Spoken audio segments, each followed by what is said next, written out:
ঢকুৱাখানা বান্দেনা স্পাৰত আজি দুদিন ধৰি যি গৰাখহনীয়া চলি আছে, এইটো ঢকুৱাখানা বা নতুনকৈ যিটো স্পাৰ দুখন বনাইছে, সেইটো যদি কহি ছিগি যায়, এই নতুন স্পাৰটো কাম নিদিব। ইমান কোটি টকাৰ কাম কৰিছে, কিন্তু জিঅ' বেগ ইতিমধ্যে গৰাখহনীয়াৰ ফলত উঠাই গৈছে। সেইটো কিন্তু আমি অসম চৰকাৰ তথা মাননীয় যিহেতু তেওঁ কৈ আছে ভানমুক্ত অসম গঢ়িম বুলি কৈ আছে, গতিকে গৰাখহনীয়া মুক্ত অসম গঢ়িম বুলি কৈছে।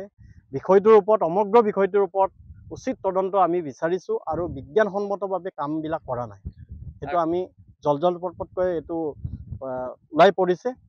তাৰ বাবে জলসম্পদ বিভাগ আৰু বিভাগীয় কৰ্তৃপক্ষক আমি আহ্বান জনাব বিচাৰিছোঁ, সময়মতে আৰু বিজ্ঞানসন্মতভাৱে কামবিলাক যদি নকৰে, নিশ্চিতভাৱে ঢকুৱাখানা আৰু মাজুলীৰ কাৰণে ভয়াৱহ পৰিস্থিতি হ'ব।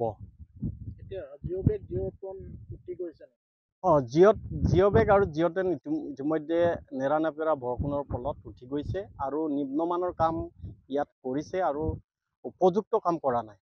খৰালিত কৰিব লাগিছিলে, কিন্তু এতিয়া এই যিটো গৰাখহনীয়া চলি থাকোঁ যে লাঞ্চিং হ'লে গৰাখহনীয়া তীব্ৰতৰ হয়।